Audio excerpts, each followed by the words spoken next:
York's very own muscle building coaches, Anthony Bevilacqua and Pete Kacharian, proudly present to you New York Muscle Radio. What's up, guys? New York Muscle Radio, episode number 141, The Art of Spotting and How to Train Without One. If you're a new listener, welcome to the best muscle building radio show on iTunes, Stitcher, and iTunes. Today, we're going to show you guys how to be a good spotter and what to do if you train by yourself, if you play by yourself. Big Pete, what's up, man? What's going on? Man, this is a good topic, and it's funny because it's so basic and simple that I'm sorry to cut you off. Did I introduce myself? Did I introduce you? Probably not, man, but it's only me and you talking anyway, so forget everybody else, right? I'm slipping, man. I'm slipping. I'm so excited for this episode that I'm slipping here. All right, so let's back it up a little bit. Make sure, in case anybody listening don't know who we are. Can we do a rewind? We can edit and start this over again, but we're not doing that. Let's just roll with it. Well, what if no one knows who I am? Because remember, everyone thinks we sound alike. I don't know about that. I mean, everyone says that, but I don't really think we sound that similar. Yeah. It's just a New York accent, but other than that, I think we're pretty easy to distinguish between. Actually, it was funny. My brother-in-law invited me to the Jet game, and I'm a Giant fan. So I went to the Jet game, and during the Jet game, there was a kid that sat in front of us who was a Patriots fan. He had a Patriots jersey on and a Patriots hat. And if you're a Jet fan, you hate the Patriots. I happen to like the Patriots because the Giants always beat the Patriots. But anyway, some kid behind us was like taunting everyone because he was just one of those fans that taunts everyone. So he was taunting the guy from Boston. He goes, Gronkowski's done because he's hurt. But then all of a sudden he goes, why don't you go back and go park the car in the Boston accent? Dude, I was rolling. I was laughing so hard. But we were talking about the accents. So You know, it's funny. I mean, the New York accent, a lot of people, I don't know why, but they like it. Like people that are from anywhere else but New York, they're like, oh, I love the New York accent. And in most other places, people really make fun of the accent. Yeah, I don't know what there's to make fun of. Like, it's not like it's a Boston accent. Like a Boston accent, all right, you can do a car, whatever they say. But the Boston accent is so different. Or even the Texas. I've noticed a Texas accent. Y'all. Yeah. Y'all. Well, yeah, I should say y'all. Yeah. Well, what do we do in New York again? I don't know. We do whatever the fuck we want to do. It's New York, but right? What do we say? How do we say it? Like, what do they make from the sauce? Sauce. Yeah, it's New York. New York. Everything is with the Yeah, New right? York. Oh, whatever, man. I forgot. I don't know how we even got this far off topic from the muscle building podcast here, but we're all over the place today because we were taking some crazy pre-workouts and I don't know what type of supplements you were feeding me earlier today. So I'm still running on those myself. I don't know about you. Nah, I'm good. I'm high on life, my friend. Yeah, I want to just fill the listeners in a little bit on what I'm talking about too. So, as I mentioned in the last podcast, I let Anthony handle all my training as far as for right now, and I said, listen, I'm not gonna change anything. I'm gonna allow you to do whatever you tell me to do. I'm gonna do. I'm not gonna question anything. I'm just gonna do it. Now that's gotten to the point where when I walk into the gym to go work out, Anthony will even hand me a pre-workout or a pill. I have no idea what it is. And he says, take it. I said, all right. I said, I'm not going to question you, so I'll take it. Well, the reason why behind that, too, is eventually down the line, I would like to do a New York Muscle Radio pre-workout as well. So I'm kind of testing some ingredients on you. You don't even know. I'm the guinea pig. I know. Because you're the one that's really like, you never use a pre-workout. So I'm trying to see what you get a better feel for and what you don't, so we could put together something good. And I don't want you to know that's why it's good. It's working out good. I know, and people might think I'm joking, but I really don't know. And especially when I ask you, you still won't tell me. So it's not like I'm exaggerating when I say you hand me stuff and tell me to take it and I don't know what it is. Like, I really don't know. The best was today. You're like, what is this? I'm like, oh, D-ball. And you started laughing. That would be the way I would end up taking it. Accidentally. No, I would never do that. No, I'm not saying by you. I'm just saying accidentally. I accidentally tripped and fell on the needle and injected. Exactly. It was all an accident. Yeah, but you see, guys, there's a lot that goes into coming up with a supplement. You have to be able to try all these ingredients. You have to know what works and what doesn't and what's full of shit and what's not. I listened to something today. I forgot his name. He's one of the scientists I met at Lane's camp, and he did a video on supplements that don't work. And one of the ones that don't work was beta-alanine. It's so funny how beta-alanine years ago was like a huge supplement. Everyone loved it, used it. It was like the standard, Yeah. Now it's like being debunked as not doing anything, which I kind of knew that. You can Yeah. always tell when a supplement works when you don't use it. So for Yeah. instance, like glucosamine. The Mhm. glucosamine, you take it, you don't feel any different. It's not until you stop taking it that you feel it. Then you're like, oh yeah, I feel like I get hit by a train. I guess it really does work. Yeah, there's very few supplements that actually work, or at least have noticeable effects where you could stop taking it and notice it. And that's, like you said, that's the best way to really see if the supplement actually works. Plus, a lot of times people take so many at once. They're taking a pre-workout, taking extra beta-alanine, they're taking extra caffeine. Then they're taking intra-workout stuff. They're taking creatine. Everyone likes to stack stuff. When you do that, you really don't know what works and what doesn't. So if you guys are experimenting to see what type of supplements work well, at what dosages and whatnot, do like Anthony's doing and just have your guinea pig take one supplement at a time and give you their feedback. Exactly. All right, guys, I just want to let you guys know that we're having a December spectacular package. We put together a special package for the holiday month. There's a lot of holidays that happen. There's Kwanzaa in December. There's Christmas in December. There's Hanukkah in December. Everything's falling around the same date, actually, so it's actually funny. Did you know that? No, I didn't really. Hanukkah starts, I believe, on Christmas Eve or Christmas Day. I forget which one. And Kwanzaa is the day after Christmas.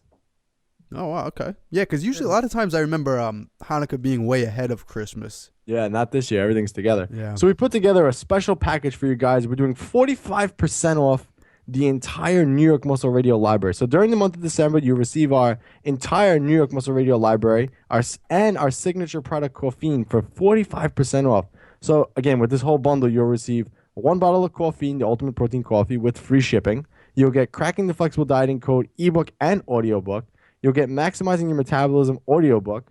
You'll get the 12-week arm experiment, the ebook, the video, and the audiobook. You'll get the Glutealicious ebook and video tutorials. The normal price of that package is $175. You'll get it on sale now for $97. And again, this sale is going to end December 31st. So guys, you got to head on over to NewYorkMuscleRadio.com and get that package because you're going to get the entire New York Muscle Radio library for 45% off. Man, we're crazy doing these sales. And every time, it sounds different when you say it out loud. Yeah, I mean, but like me and you were talking about before, it's the time of year you definitely want to give back, and some people don't want one-on-one personalized coaching, and some people just want to get as much information as they can, and that was really our goal with a lot of these programs. We give out all this information on the podcast, but eventually you have to really put it into more concise, written down on paper in a format that somebody can go back to and reference. So that was the goal with all those products. So anybody who's looking who's interested to pick that up. That's all of our work on each specific topic that we kind of put down on the finalized product. So we tried to get through all the fluff, even though we like to sift through that on the podcast. But there's always some of it. We tried to cut that all out and put it on a program for you guys.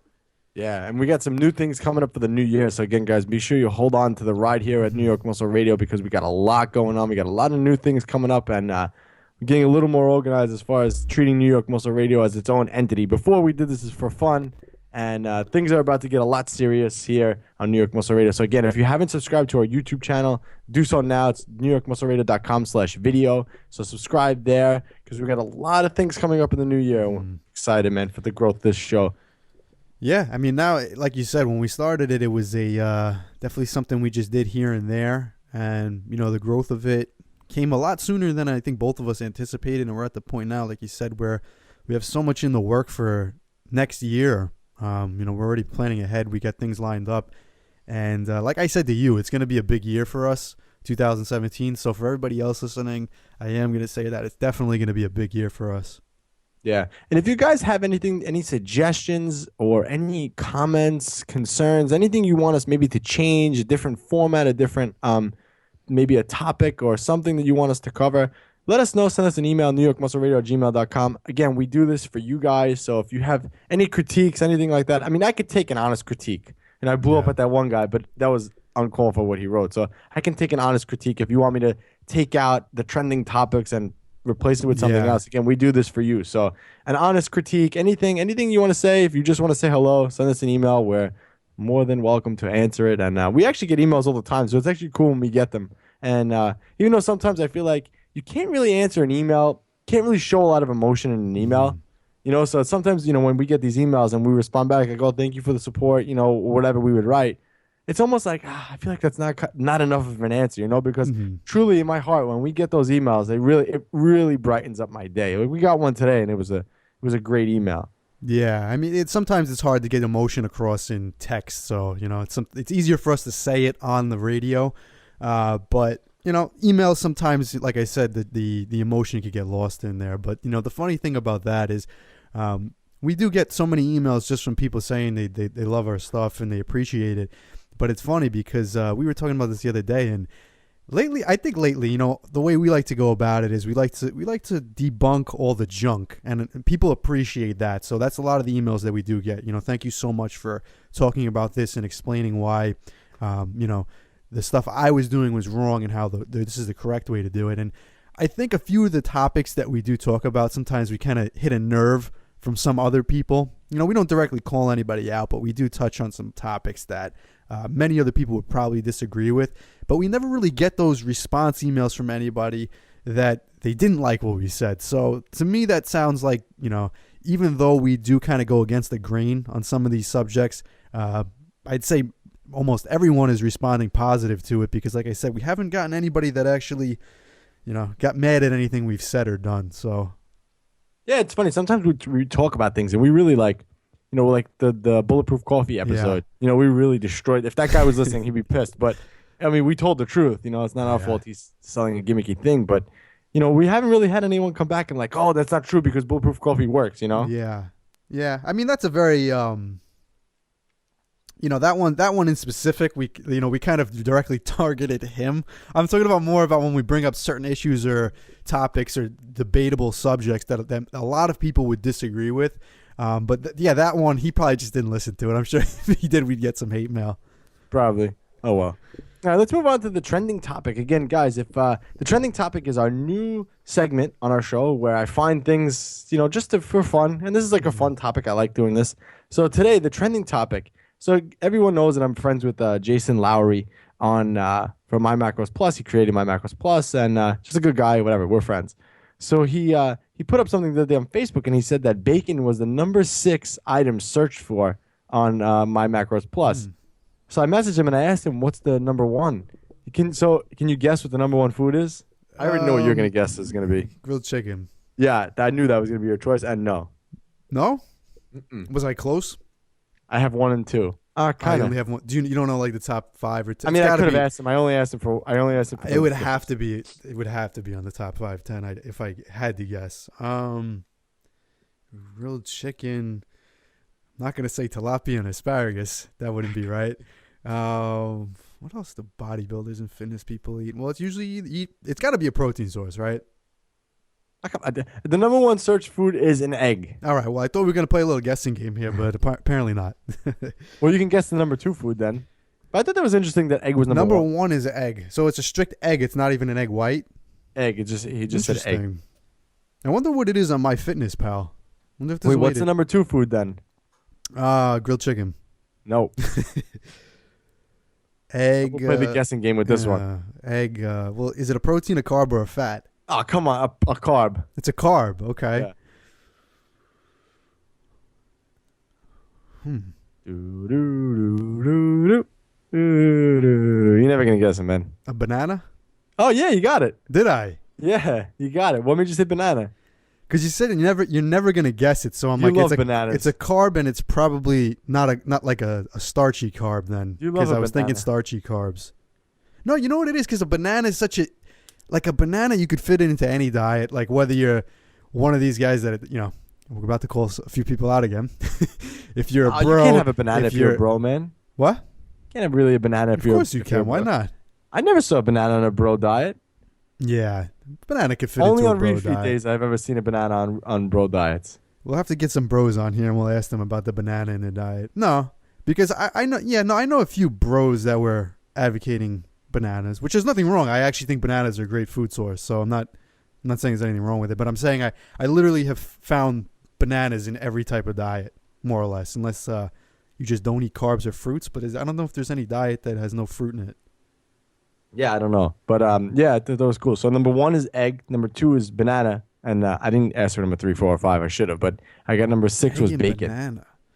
I'm gonna text him right now. So while we talk, I'll text him. I'll get the answer I'm for him, really because now I'm curious. Yeah, I'm curious to see if that's similar to what people search on MyFitnessPal, because MyFitnessPal is definitely used a lot more by the average person, and I think people who know about My Macros Plus are definitely, they're either bodybuilders, maybe powerlifters, or just the average person that's really into fitness. Because there's so many people that use MyFitnessPal that don't even work out. So I'm wondering if the food sources, the top choices might be different. Like, you never know. Like on MyFitnessPal, it might be something that's so non-bodybuilding or fitness related, the type of food. I don't know. I wonder if I could Google that.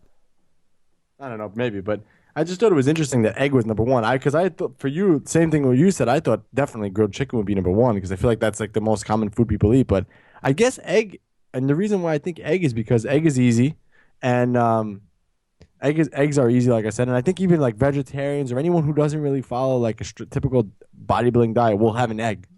Yeah.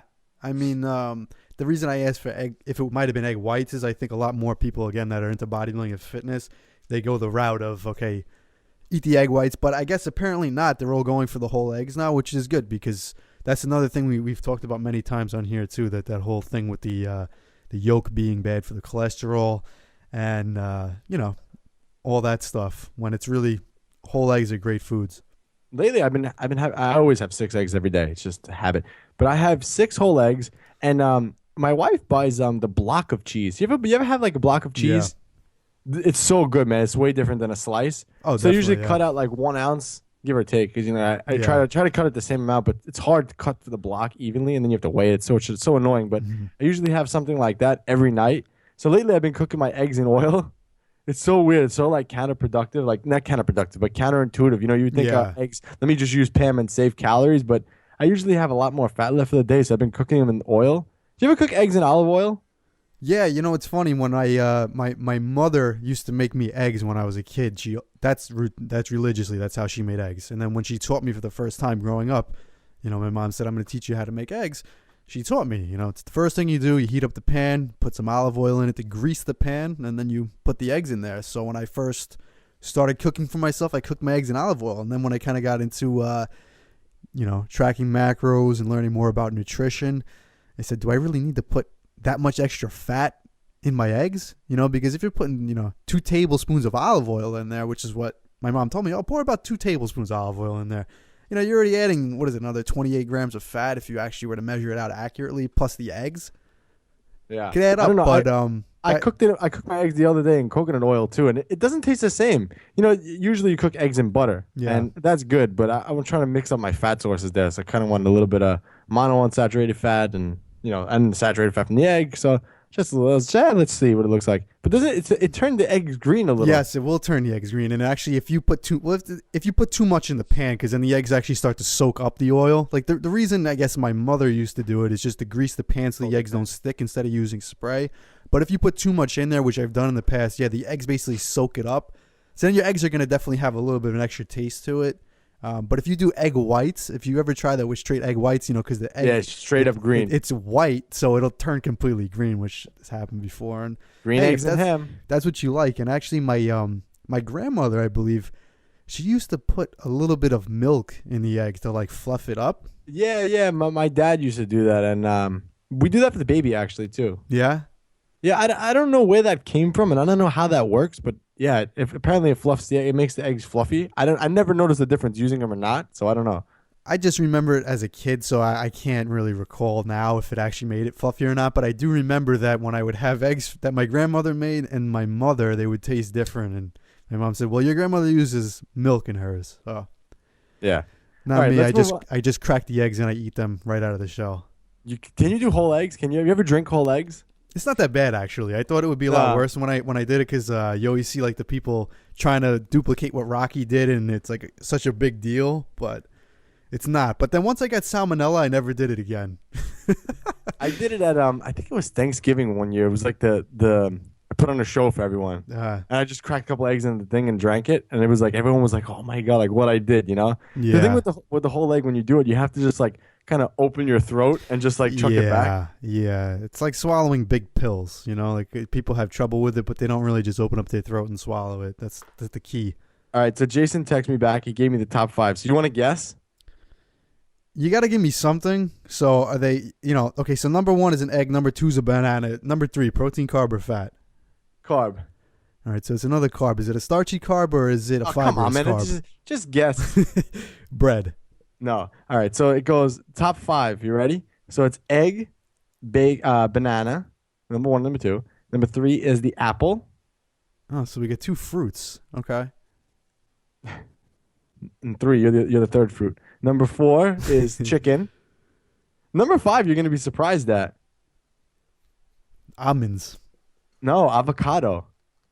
I was thinking a fat source had to be up there. That's why. And number I said 6 is almonds. bacon. I just texted him and asked him if he can give me top 10. He's going to kill me, Wow. Jason. But I think that's so interesting, man. Don't you? That's what people search for. Egg, banana, apple. And this is something cool, Yeah, it's interesting. I never would have thought that, to be honest with you, because like I said, I'm trying to think about the crowd of people that would use my Macros Plus, and I would think, I guess most people now are definitely shifting really far away from the typical bodybuilding type diet, because those are just foods that It's funny. every day. I feel like more of the people that use my Macros Plus are a little more serious in how they count their macros. That's what I'm saying. Yeah, Because MyFitnessPal is definitely a lot more mainstream as far as like any person uses it, right. Yeah, so that's what I'm saying. Like people that don't even work out, that aren't really concerned with building muscle or burning fat. Maybe they just want to lose weight. They just want to stay healthy. Those sound like more foods that you would find on something like MyFitnessPal. So I guess they're pretty similar in that regard. All right, so here we go. Top 10. Egg, number 1, egg. Number 2, banana. Number 3, apple. Number 4, chicken. Number 5, avocado. Number 6, bacon. Number 7, egg whites. Number 8, rice. Number 9, spinach. And number 10, this is kind of mind-blowing because I would think it would be almonds, butter. Wow. That's Someone threw funny. some bulletproof coffee. If you look at it like that, up until you get to the butter, depending on what you think about butter, you're looking at 9 foods that are all like typical healthy foods, except for you got bacon slapped right in the middle of that. So everyone wants to be healthy, eat their apples, their bananas, their spinach, and their egg whites, bacon. but they got to have their bacon in there too. It really is dead smack in the middle. It's crazy. Yep. I love but bacon. I don't know. Everybody loves bacon. I just feel like the my Macros Plus crowd is definitely a lot more serious of a person, because obviously you have to pay for it. One, I mean, you could pay for MyFitnessPal too, but I just feel like the people who use my Macros Plus are a little more serious in their training. I don't know. This is from what I've ever seen. Anyone who have ever recommended using counting apps, it always says, "Oh, I'm using my Macros Plus," and I like that. Jason's a really good guy, and he developed a really good app. So hats off to him. Definitely. I think it's been like 5 years. It's been And that he actually long, just really. so in the 5 years it's been on iTunes the whole time, and he just released it on Android not too long ago. So it's a really good app, guys. So pick that up. It's definitely a better option than MyFitnessPal. MyFitnessPal is so mainstream and so buggy, and the ads on it and stuff. MyFitnessPal is a little easier to use. I would say it's a little quicker, but my Macros Plus is definitely more accurate. Yeah, I mean it's like you said, it's been something that it's been out for 5 years. It's crazy. I didn't even know that. Yeah. All right, so let's move on. The second trending topic that I found, the USAPL, which is the organization that I powerlift in, they actually put out a drug testing notice about hormone replacement therapy. And I read it to you, so you want to let you talk a little bit. What do you think of? You want to explain to listeners what it said? Yeah. So, when you read it to me, I think we were on the phone and we were doing something, and you said, "Oh, I just got this email," and it was basically about HRT or hormone replacement therapy and where it fits in with their drug testing guidelines. And immediately, I thought you were going to tell me, "Wow, we just got a notification that the USAPL is allowing you to take testosterone as long as it's prescribed replacement therapy." And immediately I thought to myself, "Wow, are they really going to bend the rules that much?" And that's debatable, whatever your opinion is on that, if that should be allowed or if it shouldn't be. But you said no. They sent out an email basically stating that that's not permitted. You can't take any exogenous sources of testosterone, even if it's a prescribed medication for hormone replacement therapy. And I actually agree with that. But you could get into the whole debate. Well, if you're an older male, let's say you're competing in the Masters division and your hormone levels have tanked, and you don't even have the same amount of testosterone in your body as most other guys your age, or just to even the playing field, Your argument might be, well, if you're just taking hormone replacement therapy, you're just normalizing yourself, so it should be allowed. Well, my biggest opinion with that is, the reality of it is, even if you were to bring your levels back up to normal, there's a huge difference between your body and your normal testosterone levels and you taking synthetic testosterone, especially with, how you take it, when you take it, how long you take it. There's always going to be a little bit of difference. But regardless if that made a difference or not, it's one of those things where if you bend the rule like that, then you're just going to have everybody cheating. It's just for HRT. And there's always ways. Anybody could get a prescription or a letter from the doctor that says, yes, he takes prescription HRT. So I don't think that should be allowed. And I actually agree that they made that clear that shouldn't be allowed in there. I think that says a lot about the USAPL and how they're going the extra distance, to stop things like that. Yeah. And I agree. I think it's a really, really good thing to do because it makes it like an even playing field, level playing field. If you want to be on your hormone replacement therapy, quote unquote, because some guys I know, quote unquote, with that. There's other organizations to compete in, and that's fine. But if you want to remain at the USAPL standards, they have to do that. So I agree with it. I think it's a really cool, and I think it's nice to see those type of things that go on because. I've been on that platform. I've been second to guys, and I've been the guy who was number one, who got drug tested and passed. So I can only imagine what it feels like to be in that number 2 slot and come to find out the person who won didn't really win, Yeah. I mean, that's where, I have nothing against an organization if they want to allow it or if they want to ban it. But with anything, if you're going to keep the field even, then you have to have a zero tolerance policy, because once you start allowing people for specific reasons, then you start getting into a gray area, and that's never going to work. So, you should either just make it even by allowing everybody to use it and there's no limitations, or nobody. You can't get into this gray area stuff. That just doesn't work. And then the organization is not going to be as strong because you're going to have divided competitors there. Man, the USAPL should sponsor us, man. We're like the voice of them. We sing their praise almost every episode. We had Gino on who was the voice of it. But this is a good organization, and it goes above and beyond by getting something like that. It makes me feel better anyway. That's why I have to talk about it. Yeah, I agree, and I don't even regularly compete. I've done one contest in the USAPL, so I have no reason to really talk highly of them other than just it being genuine. All right, guys, we're going to move on to the shout-outs portion of this podcast. Again, guys, if you want to shout out, you can head on over to New York Muscle Radio. Jesus, it's been a while since we did shout-outs. It's facebook.com/New York Muscle Radio, and we'll give you a shout-out live on the podcast. Pete, while I say the podcast here, can you pull up that email we got today? We'll give that guy a shout-out. I don't have his name in front of me. Sure. So we'll give him a shout-out. So let's go. We got, oh, boy, here we go. We're bringing it back. Stonathan Jout, Jonas Los, Luke Timmons, John Bebo Main, Claudia Tomeg Dogby, Matthew Boatwright, let's see, Tony Stark, Iron Man himself liked us, Jason Donners, and Ani Due. Sorry. Again, guys, if you want a shout out, you can head on over to facebook.com, or you could facebook.com/New York Muscle Radio, or like us on Instagram at AB Fitness and at Jacked Fitness. JAKKED Fitness. But yes, I want to also, we want to give a shout out to, we got a question from one of our listeners via email today. We actually just wrote back to you. So if you haven't gotten it, check your email. But shout out to, I believe his name is Cal Spicer. I'm not really sure, but if I was sure, you wouldn't be listening to New York Muscle Radio. So hopefully I said that correctly. I dated a girl when I was younger. Her name was Brooke Splicer. So it's kind of similar. How's it spelled? Well, no, there's no L in there, but it's Speiser. I think is that Spicer or? I have no idea. Look who I'm asking, right? What do I expect? I'm horrible at that too. Well, shout out to you. Thank you for reaching out to us. He said some good things about the podcast, and he appreciates it, and we appreciate listeners like him and everybody else that supports us. Exactly. All right, guys, let's take a short commercial break here, and we'll be right back with becoming the best spotter you can ever be. This is actually a really important topic, man. Not to we're kind of poking fun at it a little bit, but it's really an important topic, especially if you train by yourself. So we're going to give you all the tips and tricks. So let's take this commercial break, and we'll be right back. All right. But I'll tell you what, when I'm done, my biceps are humongous. humongous. It's a bang. My name is Anthony Bevilacqua, and I'm the host of New York Muscle Radio podcast. My arms have been a weak point for years. When I started training, my arms measured 11 inches. Even after many years of hardcore training, nothing would get them to grow.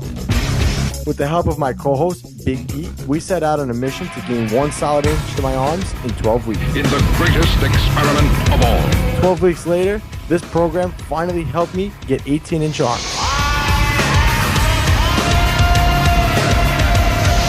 The 12-week arm experiment, the ultimate arm growth program, ebook, the audio book, and the workout video.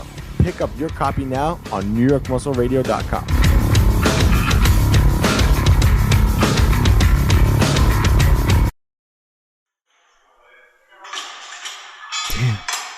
Nice, Pete. What? I saw you checking out that girl's butt. What? I was just checking out her yoga pants. Pete. I was thinking you'd look really good in yoga pants. Uh-huh. I was like trying to check out what brand it was. Like I was looking at her form on deadlifts. They were all messed up. Do you think she has a nicer butt than me? Well, it definitely doesn't look like a pancake. Did you just call my butt a pancake? Well, I mean, What can I do?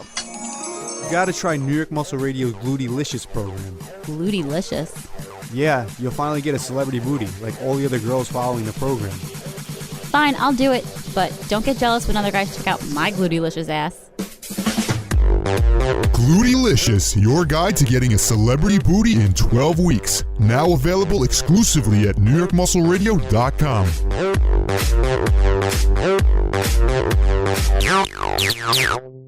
Want anything special for your birthday? Just a decent cup of coffee. You're kidding. I'm serious. Honey, your coffee's undrinkable. It's pretty harsh. Well, so's your coffee. You know, the girls down at the office make better coffee on their hot plates. Well, see you later. And he didn't even kiss me goodbye. You know, if I could just make a decent cup of coffee, I could relax. So, relax. Why don't you try Coffeine from BuyProteinCoffee.com? Tastes good as fresh perked, Good as fresh perk. and it has protein. 10 grams per scoop. I'll surprise Harvey for his birthday tonight. Hey, great coffee. Doesn't it taste good as fresh perk? Better. Better than those girls make at the office? Honey, their coffee can't hold a candle to yours. Coffeine, the world's only instant coffee that's fortified with muscle-building protein. Visit buyproteincoffee.com now. All right, guys, we're back. New York Muscle Radio, episode number 141, The Art of Spotting and How to Train Without One. So again, guys, this is an important topic. We mentioned it before, and right before the commercial break, how training with getting a good spotter and having no spotter are ideal with training. So let's just start this right off, man. First of all, let's back this up. Pete, do you have a spotter? Well, that's a great way to put it, because I technically have somebody that trains with me every session that should be there to catch the weight if it does fall on me, but that person does not do that, so no, I do not have a spotter. And that person I'm talking about is you. Exactly. Now you could ask me the same question. What about you? I'm curious, do you have a spotter? No. Okay. So you guys get the picture. We both train together, but nobody gets a spot. Exactly. So, that I feel like it's one of the biggest problems in a gym, bro, can you give me a spot? And Yeah. I hated, one of the things that I hated when I was working at a gym was, bro, can you give me a spot? And then you have to go and you have to spot someone and you have to do the weight for them. I Right. hated that, man, because I always felt like, and you always get hurt doing stupid things. Right. And I was always like, I don't want to get hurt helping someone lift a bench for themselves. You should be able to lift it. I don't mind giving someone a spot if they actually need it, but I'm not going to sit here and do the work. So let's roll, man. Right. Sure, a spot is necessary, and we'll get into that after. But do Yeah. you think a spotter is actually necessary? Well, you see, that pretty much ties into exactly what you just said. And the one thing I wanted to say about that, the short answer, I'll give you the short answer first. The short answer is no. I don't think spotters are necessary, because if you had to train by yourself and you never had access to another person, are you going to be able to train? Yes. You're going to find a way to be able to train without a spotter. So I don't think they're necessary, but I'll give you the long answer now. Spotters are definitely useful, and I think you should use a spotter depending on what type of training you're doing and what you're doing at that exact moment. So If you're training the way we do and we're experienced with the lifts, we know what we can handle, we know what we can't handle. We don't want to rely on somebody else to lift the weight, so we don't use them. But maybe if you're new, maybe if you're going for a max attempt that you've never used before, definitely use a spotter. But if you're one of those people, maybe you have a totally different training style, maybe you purposely train to failure or anything like that, I would definitely recommend, like, let's say you're going to take a bench press purposely to failure, you're going to do an AMRAP set or something like that, and you have access to a spotter, definitely use it. But as far as requiring a spotter to be there every set or even be there in general during your training, I don't think you should rely on it. So like I said, the way we train, we have somebody there, but most of the time we're not getting a spot. Yeah, well, I'll give a little story here. When I first started working out, I used to always have to rely on someone spotting me. This is when I first started going to the gym. I started going to the gym with my cousins, and I would always have someone spot me, and I just relied on that for years. And one day I got so frustrated with it because, one, I always felt like you feel really safe when you have a spotter. Yeah. And there's a lot of benefits to having a spotter, which I guess we can get into too. But one of the things that I didn't like was that I always had to rely on having a spotter. And it was so annoying. And when you don't have a regular spotter, so like, let's just say me and Pete train together every day. So if this was back in the day, he would be my regular spotter. But if Pete wasn't around one day, I'd be screwed. I'd have to find some random person. You have to kind of look around the gym for someone. So one day I just kind of got frustrated and I said, you know what?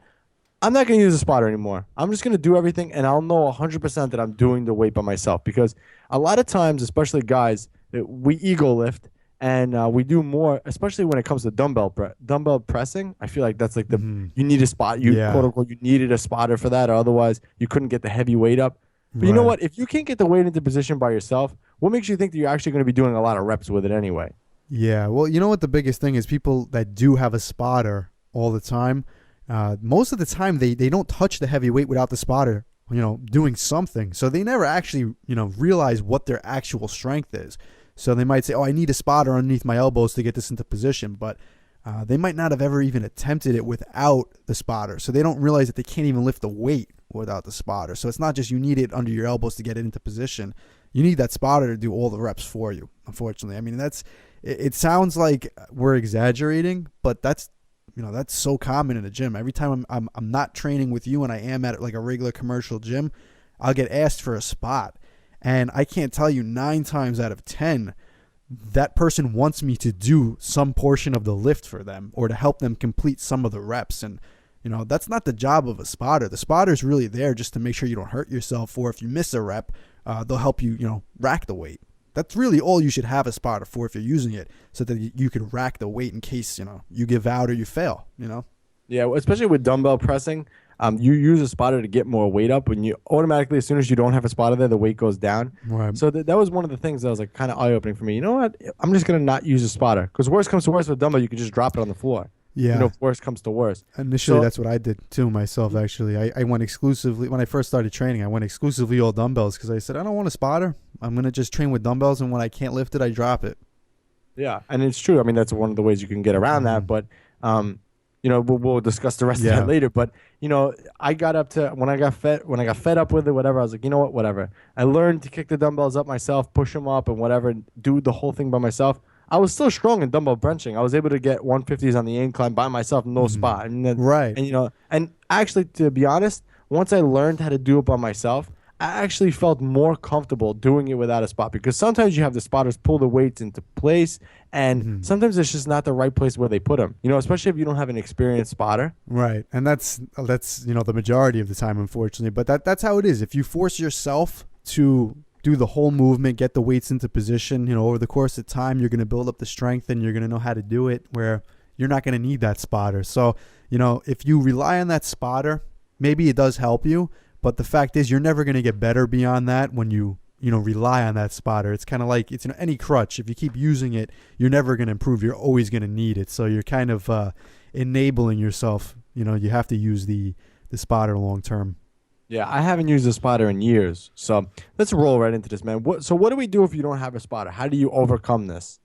Well, the biggest thing that I want to say also with that is, and I kind of mentioned this before, you have to make sure that you're training the right way, because if you are training in a way where you need a spotter, like let's say you purposely train to failure on every single set, there's almost no way around a spotter if you're going to do some exercises. Like a dumbbell press, you can just drop it. But if you're purposely training a bench press to failure, you're pretty stupid if you don't use a spotter. But in most cases, there's really no need to do that, and it's not necessary and counterproductive. So we're going to talk about training more optimally. So if you don't have a spotter, there's a couple different things you could do. Number one, you definitely want to train yourself to not need a spotter, but the best way to do that in the beginning, and there's no reason not to always do this, is on whatever lift you're doing. We'll take even the bench press for an example. Set yourself up in a power rack and actually have the safety pins set. So if you have to dump the weight, it's not going to crush you. You can put it right on the pins.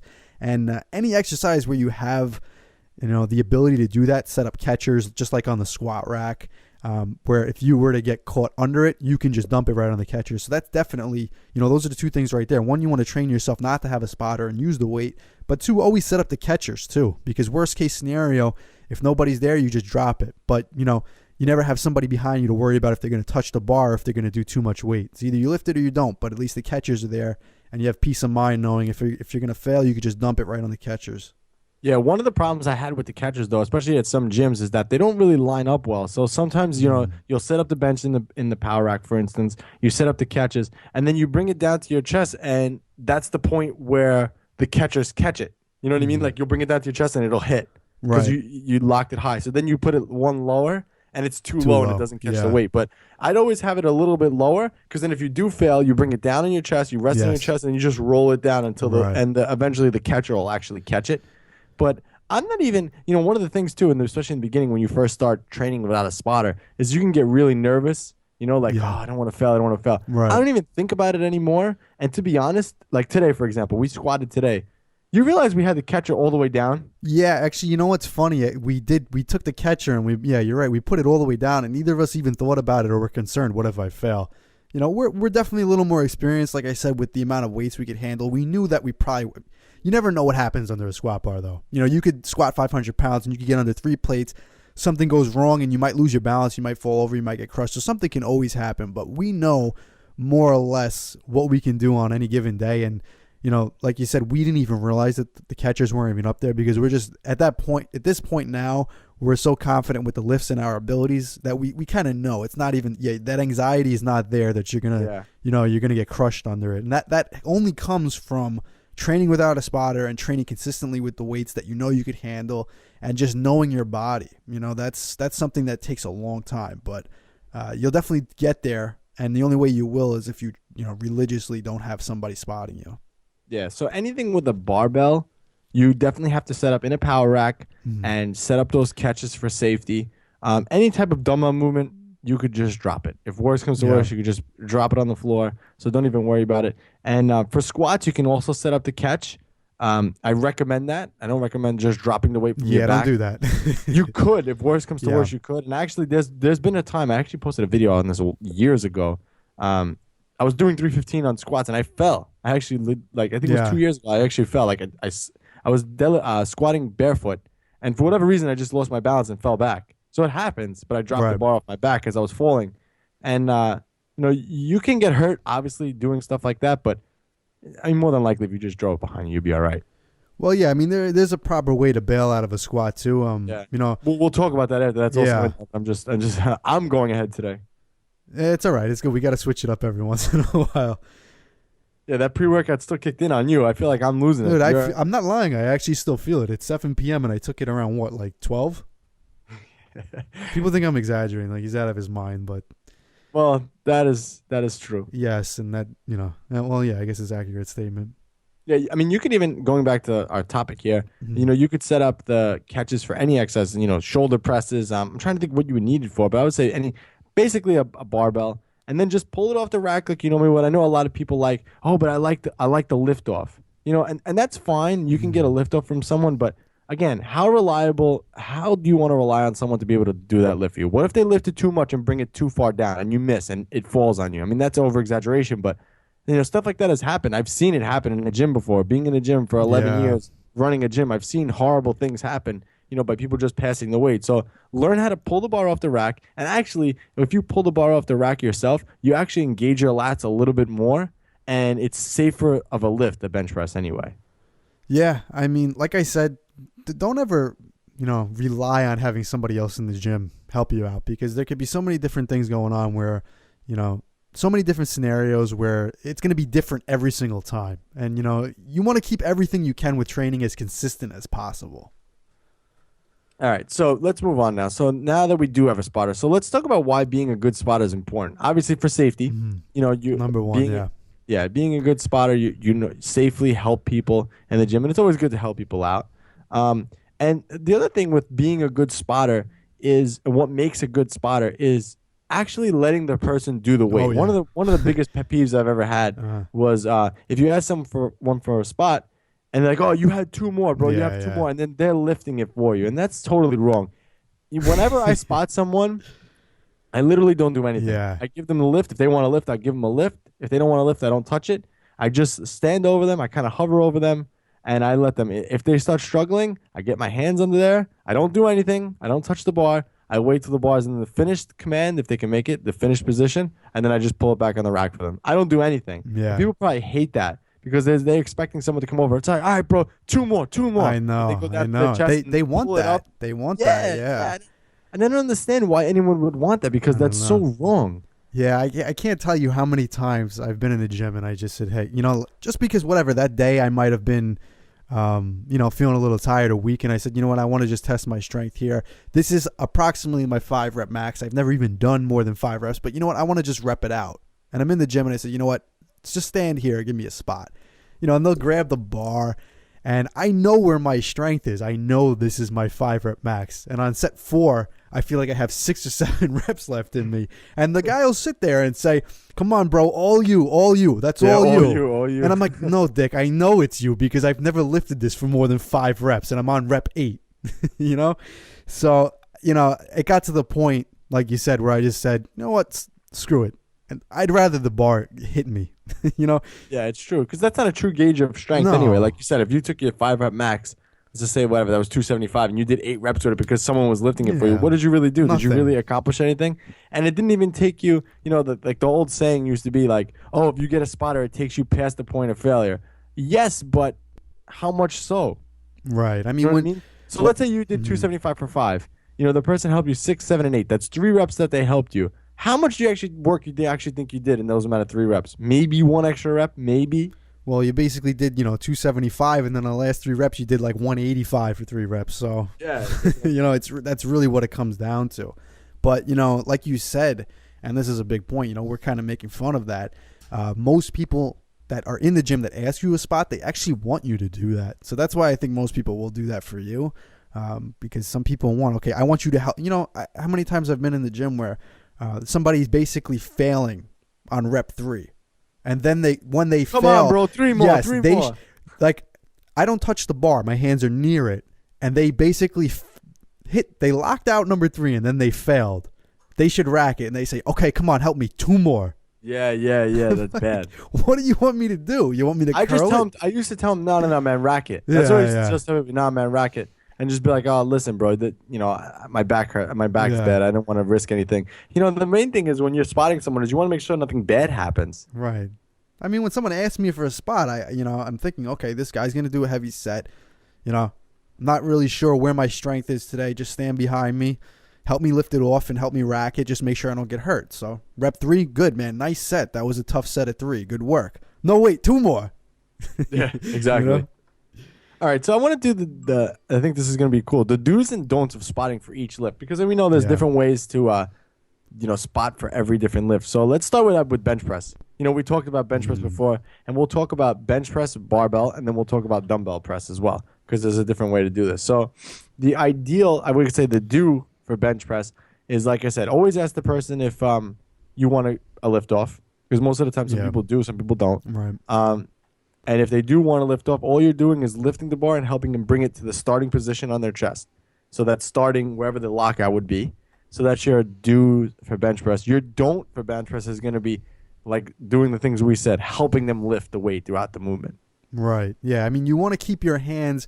It's not necessary to keep them on the bar, and I would actually advise against keeping them on the bar, because you'll have a tendency once they start to even slow down or struggle to pull on it and help them.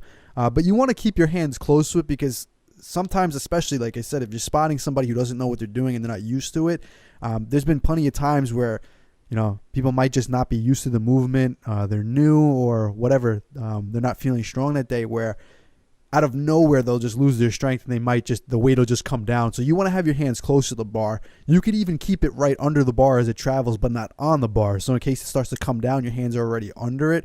But don't stand there with your hands in your pockets or something thinking the person's okay, and then all of a sudden they drop it on their chest. So you want your hands as close to that bar as possible without actually touching it. Yeah, I was going to say something, and then you threw me off guard with what you said. I'm trying to think of what it was. I lost my train of thought, man. Yeah, well, it probably had to do with, when people get nervous. That's another thing too. When people are spotting you, and when you can grind reps. So if I could usually get 6 or 7 reps with this weight, by 5 the weight might start getting a little shaky, but I know I could get about 6 or 7.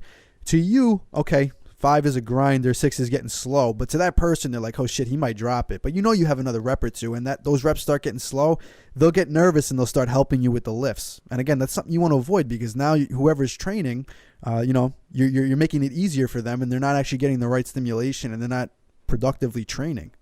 Yeah, I want to talk to the lifter at this point. So someone who's bench pressing, you also have to use some type of common sense. If you're going for, let's just say we use your example again. 275 is what you do for 8 reps normally, 5 reps normally, and you're trying to go for 6 reps today. You know that, all right, I know I'm going to be able to get 3 to 4 reps clean.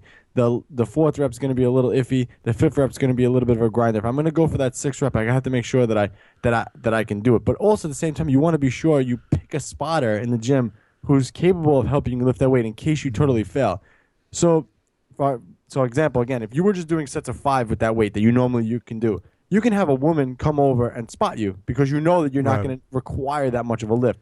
But if you're going to go for that 6th or 7th rep that are going to be beyond failure, you're going to need someone who's going to be able to handle and lift that bar for you, just in case of anything. Because one of the things I've always used to see was people getting pinned under a bar and the spotter not being able to lift it. Yeah. And nothing against a female by any means. I've used so many women to give me a spot in years, because I always knew it was a reliable spot, because I knew I was going to be able to do more of the work. Right. I actually like females to help me with a spot. You know why? Because they actually... Yeah, we know why. Yeah, well, yeah. Were you wearing your leather pants too? And your hair was gelled? That's probably what was going on, but... I always laugh every time you show up to work out, especially if it's an off day from, if you're not doing anything that day, and you come in with your hair gelled.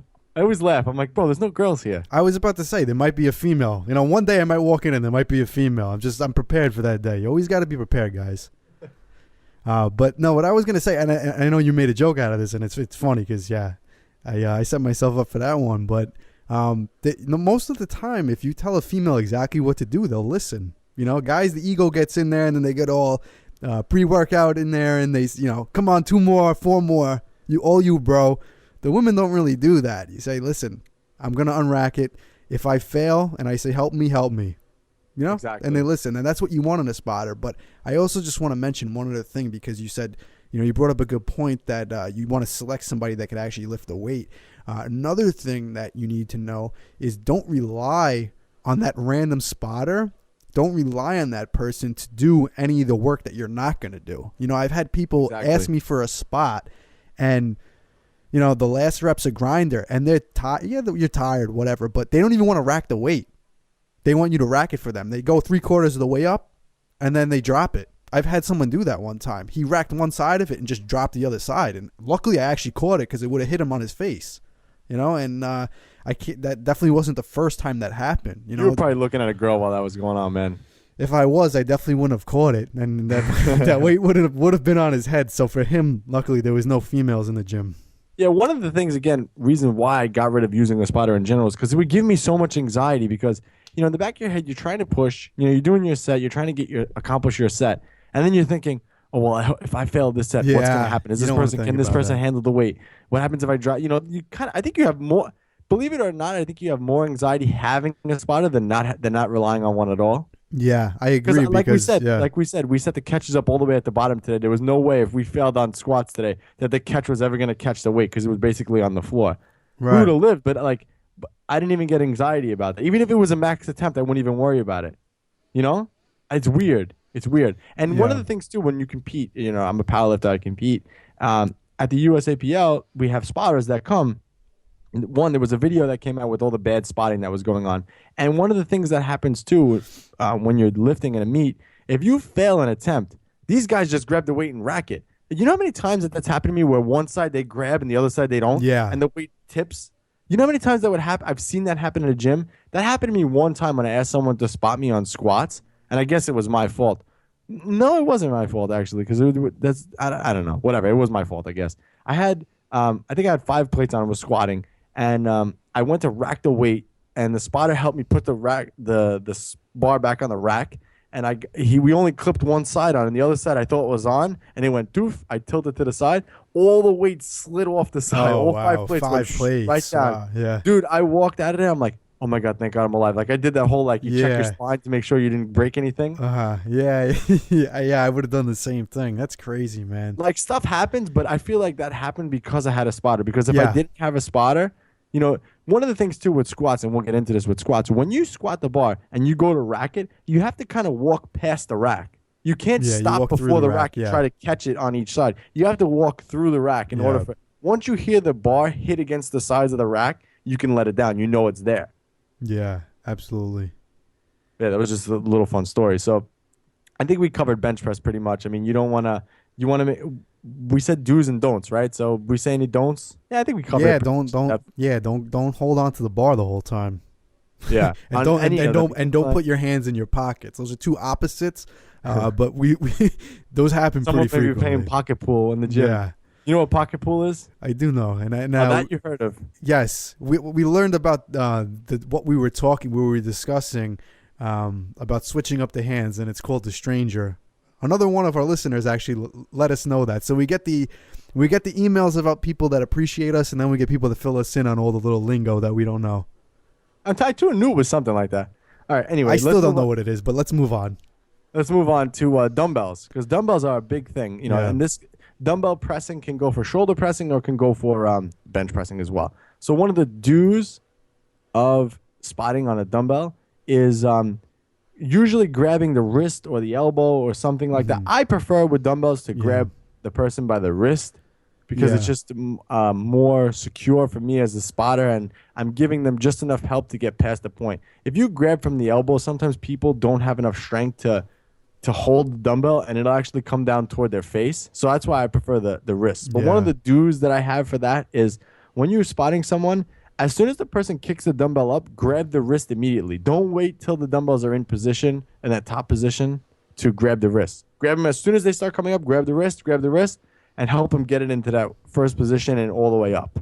Yeah, and this is something that's a little debatable if you're going to do a wrist spot or an elbow spot. And, there's pros and cons to both of them for sure. Like you said, if they're not that strong, especially in the wrist area, and you are spotting them in the elbow, and I've seen this happen multiple times, you might spot them under the elbow and their wrist can't handle the weight, and that wrist will just bend and that weight will come straight down, and people smash the weight into their face. They'll just drop it, and you'll generally see that with either weaker individuals using way too heavy weight, or you'll see it with inexperienced people in the gym, and most of the time it's more kids, to be honest with you. You don't really see that too much with advanced, lifters. They'll kind of know their strength, and their wrist strength will be pretty good.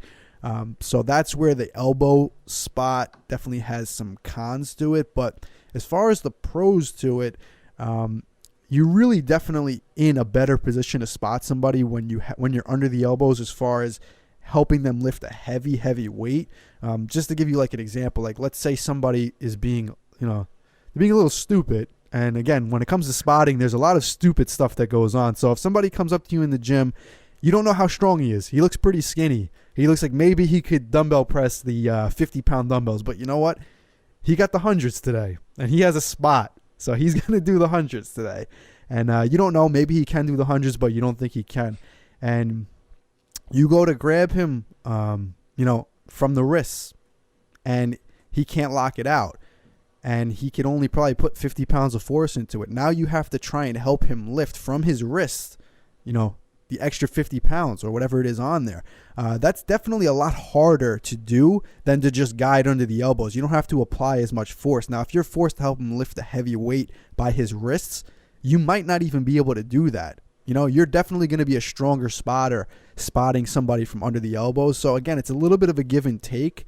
But if it's one of the 50-pound pressers trying to do the hundreds or the 150s, you're probably a little better under the elbows. But then again, if he doesn't know his strength, he might screw something up anyway. So there's a pro and a con to doing it both ways, and you should know what you should do. Yeah, and this goes for shoulder press also with dumbbells as well. Same idea. That's actually what I'm talking about. That lift, the elbow will definitely be a better spot, especially for a dumbbell shoulder press as opposed to a flat press, just because where you're positioned to lift it, the weights are a lot higher. It's going to be harder to drive from the elbows. I mean, from the wrist than the elbows, because the elbows you get right underneath them and just push a little bit. So and pros one of and the cons. things one of the things I want to say to the lifters, again, if you're doing any type of dumbbell movement, don't drop the dumbbells on the floor, because one, it really sets up the spotter for a bad thing. Because one, the spotter might not know that you're dropping them on the floor. Two, you can hit someone. I've seen that happen. You could smash your own toes. I've seen horrible things happen in the gym. And also, because like I said, you lose your sense of tightness, and you have the ability, you could actually hurt your shoulder by dropping the dumbbells on the floor. So just be aware of dropping your dumbbells, because one, it's really, really dangerous. I've seen a lot happen at that, man. A lot of crazy stories that I can tell you from the gym. Yeah, I mean, generally, if you get hurt if you see injuries from some type of dumbbell movement, whether it's a dumbbell flat press, an incline press, or a shoulder press, 9 times out of 10, any injury that you get from that is going to either be getting that dumbbell into position or out of position. It's not actually the motion itself, because dumbbells are generally a pretty safe exercise to do if you do them correctly, as far as on your joints and stuff like that. But if you take that weight and you swing it back, or the spotter pushes it back too far, or you just swing it back down or drop it, you're risking some injuries with your shoulders, especially with some heavy weights. So definitely, be aware of what you're doing before and after the lift, not just during it. All right, let's move on to squats. So squats are one of the funny ones to spot people with. I've seen. Yeah, I don't really. Has anyone? I mean, I had a couple of people ask me for spots, but definitely this. Whenever anything comes up with spotting, I feel like everything is related to bench press and dumbbells. Yeah. But we'll get someone who will spot you on. I've had a squat. Plenty of people ask me for a spot on the squat. That rhymes. Yeah. So how do you spot someone on the squat, first of all? And what are some of the don'ts, Pete? To be honest with you, I mean, if we're going to talk like textbook spotting for a squat, ideally, you pretty much want to get behind the person and have your hands underneath the rib cage, because if they are going to fail, generally the first thing that will happen, especially if you're doing like a low bar position squat, is the person will tend to dip forward. That's usually the first thing that'll happen. They're not going to necessarily fall back. They're going to dip forward. And if your hands are underneath the rib cage and you can just push them back up a little bit, you can guide them right back into position. And a lot of times if people fail on the squat, it's not like an all or nothing thing with a bench press where you're either going to lift it or you're failing and that weight's coming back down. Sometimes someone might just get a little bit out of the groove and they might fall forward a little bit. And if your hands are there, you can just guide them right back into position and they can lock out the rep on their own. So in most cases, that's definitely the optimal way to do it. But again, it gets into a gray area where people will put their hands under somebody's chest and hold it there the whole time, and they're basically squatting up and down with them the whole time. With a squat, you're definitely not going to be able to help them as much as something like a bench press. But there's a difference between having your hands there, just like having your hands there on a bench press in case it starts to go back down, versus you actually helping them up and down as the reps get a little bit weird. Yeah, I mean, I think that one of the things with spotting with squats is that it's just a mental thing. Yeah, you almost feel like someone's behind you, and it's almost like, well, really how you squat someone is you get spot someone, you get behind them while they squat, you keep your hands up or in a either closed fist or open fist right underneath their chest. You kind of hold your hands there. You're not touching them, but you're really, really close, and you're almost squatting with them. So just in case anything happens, you could kind of squat the weight up. So Pete, you should go in the gym and see if any girls need spots. Oh, don't get me started on that one, man. You know what? I mean, well, we're getting started on this one, but well, you're married, man, so you don't know about this. And if you do know about this, we shouldn't talk about it. But I think that one sets up just a sense of security, and that's why most people like doing it. But again, for me, it would just be a total distraction. But I have in the past had people spot me that way. And it definitely does add a good security blanket. But that's the proper way to spot for a squat. Yeah. again, even just telling someone to just watch me and just having them stand off to the side. You basically just want a spotter there, especially with squats, to make sure that you don't miss the catch, like I talked about earlier, and that if anything does happen, you can kind of get out. Sometimes if you set the pins up a little low and you do get caught on the bottom, you'll kind of be stuck there. So you almost kind of need someone to kind of push you out. Yeah, so sometimes you can't get out of that. You don't necessarily need someone, groping you as you're squatting, Right. but you could definitely get away with doing just having someone there just to watch. I think that's always good, no matter what. Yeah, I mean, it's more of a mental thing, like you said, especially with squats. Most people never really train to failure on a squat. Even if they think they do, there's a big difference between failure on a squat and failure on something like a bench press, because your form is generally going to break down way before you actually reach momentary muscular failure. There's a difference. You're going to hit momentary muscular failure when you go up for that squat and you just can't lock it out, and that weight starts to slowly pin you back down. Most of the time, it's a form or technique breakdown, so it's a little bit different. Yeah. All right, man. This one's all you, the deadlift. Because I never have ever spotted someone with deadlifts. Yes. I've never had anyone ask me for a deadlift, but you actually showed me something with deadlift, so you can go ahead and... Yeah, we were talking about this earlier, and I agree 100% that I don't believe there even is a spot for a deadlift or an efficient one at that. I don't think there's any need for a spot at a deadlift. If you can't lock out your reps, you definitely shouldn't have somebody helping you lock out a rep on a deadlift. In my mind, there's no place for that. If somebody wants to debate me on that or show me any specific reason where you think, or any scenario where you think someone should help you lock out a deadlift, feel free, because I'm curious to see it. But I told you about this earlier, that there is not so much lately, I haven't seen it, but there was for a while a trend where people were doing the chin spot, it's called. And it makes no sense. I've never seen this before, and you should show me a video of it today. Yeah, and it's not anybody in. You should actually specific. put this on your Instagram, man, and call people out on it. Yeah, I'm definitely gonna get caught. Someone is definitely gonna respond to that one, because I was showing you a specific individual who, let's just say, I'm not a big fan of, and he's a proponent of the chin spot. We'll put it like that.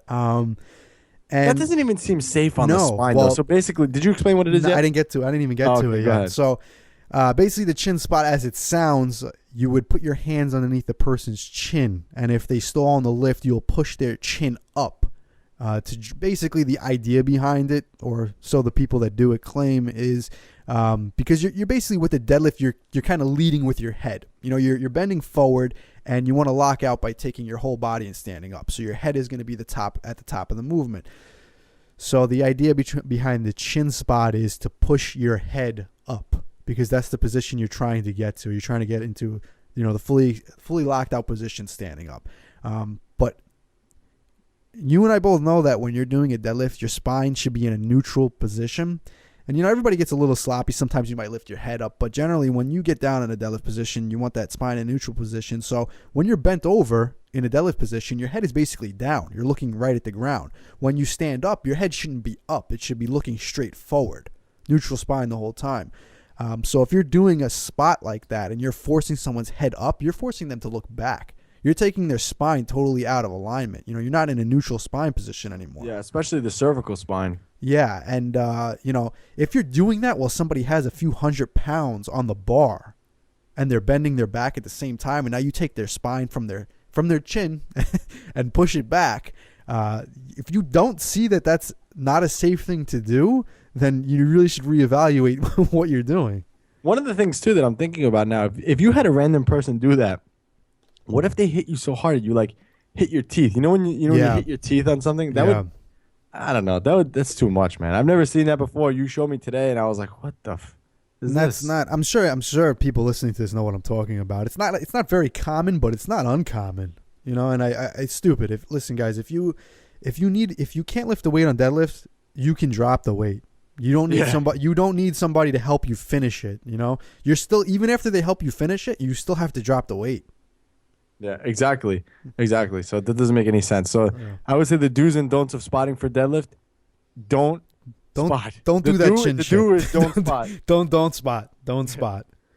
All right. So what about other movements like curls, lateral raises? I'm trying to think of other exercises that you could spot people with. I mean, any back movement pull downs, I guess we could say.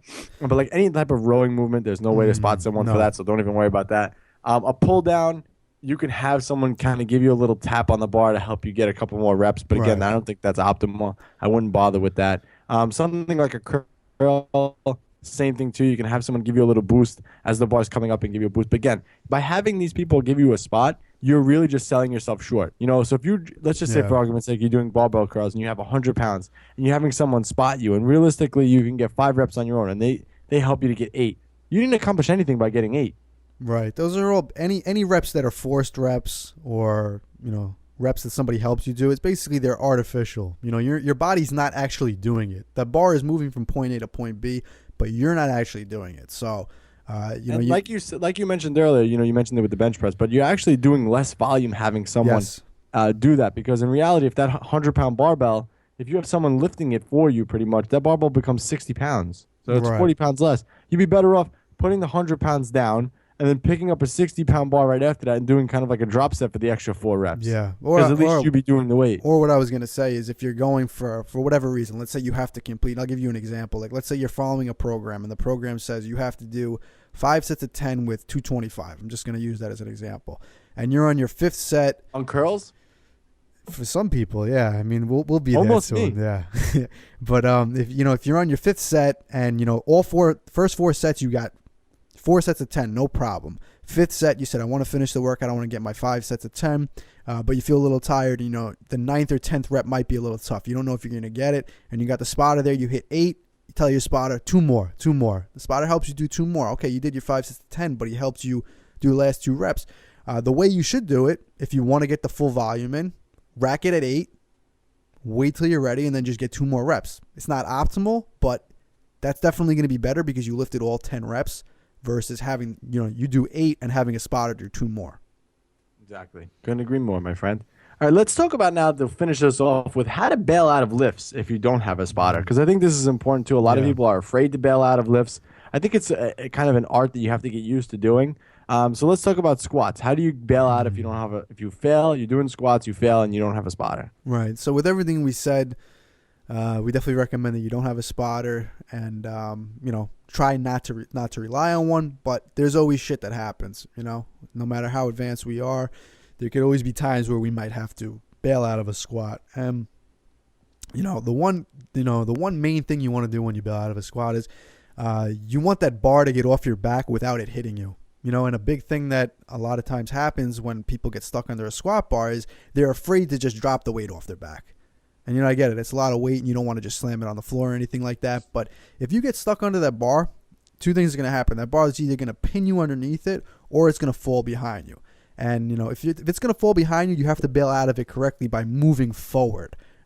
That's most cases going to avoid any type of injury. If you don't move and you let the bar just roll off your back, that's when injuries could definitely occur. So you want to make sure, especially if you're squatting by yourself, you don't have people around you. If you're squatting by yourself and you have to dump that weight and there's people around you, you're going to hurt one of them too. So if you're going to squat by yourself, make sure nobody's behind you in case you have to dump the bar. Make sure there's nobody left to right of you, because if you got to dump that bar, there's going to be people that could get in the way. And again, in commercial gyms, that's not uncommon, which is crazy. So, the short answer, the best way to, bail out of a squat is, and this definitely where low bar becomes a little bit more convenient. It's definitely more convenient to bail out of a low bar squat than a high bar squat. Is, you basically just got to let that bar roll right off your back by moving forward. Mm-hmm. Yeah. Got to get your arms from, around that bar, untuck your arms, and just let the bar roll down. Yeah. So I'll do bench press. So with bench press, one of the ways to bail out of it, a lot of people panic with the bench press, and rightfully so. I mean, you're going to have a heavy barbell stuck on your chest. But one of the things to do, one is to set up a catch, obviously. If you don't have the catch set up, what you can do is don't get nervous. Bring the bar down to your chest. Let the bar rest there, okay? And you may feel the weight on your chest and panic, but don't worry, nothing's going to happen. Slowly roll the bar down your spine, your back, your stomach. Roll it down your stomach until you get to your hips. You could either do one, well, actually you could do one of 2 ways. I like the roll down technique, especially if you have the catches. You roll it down and then sit up and then move the weight over. Or what you could do is bring the bar down to your chest and kind of tilt so the weight falls off if you don't have the clips on. If you have clips on, that's not going to happen. So I would do the roll down technique. Bring it down to your chest, roll it down. It's going to be uncomfortable. It's going to hurt, but you're not dying by sitting there. So roll it down. Yeah. In most cases, you shouldn't have to do that. But there's always going to be, depending on your gym setup, if you're in a rack that doesn't really fit your height, your positioning, you're probably going to have to roll it. But if you set them up correctly, let's say you can't set them up where it's either just below your chest or right at it, and you have to dump it and roll it. In most cases, you can set it high enough where you only have to roll it maybe like an inch or two. Because wherever you're bringing the bar down, you have your sternum, and then you have like basically where your abs start, and that's where you want to set the catcher up. So if you have to roll it, it better be at least there. You don't have to roll it all the way down. Yeah. The other thing too, if you have clips on each side and you can't roll it down for whatever the reason is, what you could do is just bring the bar down, tilt to one side, and kind of try to throw the barbell off you. That's a little more dangerous, but I've seen that done before. Kind of let it come down, rest, tilt over until the barbell touches the ground and try to push it off you. That's, like I said, it's a little more dangerous, but it can be done. Again, I think one of the main things with bench presses, with bailing out, is not to get nervous. People get nervous and they start to panic, and I think that's the issue. Yeah, that definitely is the issue. It's a panic, and unfortunately, the only way to really get away from that is to have it happen to you a few times and see that, okay, I could at least just roll this bar down, or there's definitely a bailout method that's not that risky, but shit happens no matter what. So don't be afraid that it's going to happen. Just know, okay, just if you have to tell yourself before you get in the set, okay, if I get caught under this weight, I can bail out by either racking it on the lower pins. I could rack it on, the spotters, or the catchers, or I could roll it. So you just know that you have, there's ways to get out of it. And just for the reference of this podcast, any dumbbell movement you do, how to bail, just drop it. And make sure when you drop it, don't drop it right where you are. Kind of throw it a little bit. Don't drop it. So if you're doing a shoulder press and you're stuck, don't heave it over your head down to the floor. Try to bring it down to the starting position and then drop it from there. Right. Yeah, don't drop it from the top. Bring I've it seen down. that done before. People laugh. And one of the other pet peeves that I have is when people when they finish a rep, they lock it out and then they start to bring it down from that start position. Yeah. Bring it back down to your chest, to your shoulders, depending what movement it is. Then drop it. All right, guys. Well, that was Spotting 101, the art of spotting and what to do if you don't have one. Hopefully this episode taught you how to do this. I think this is kind of actually an interesting one to do because it's something different. And I think it's something that most people don't talk about. Well, no, clearly, because if you see people in the gym and the way they're doing it, clearly no one's talking about it. Exactly. All right, man, your turn. All right, guys. Pete and Anthony with New York Muscle Radio, and we're out. Enjoyed this episode of New York Muscle Radio? Make sure to hit that subscribe button, leave us a 5-star review, and be sure to follow us on Facebook, New York Muscle Radio.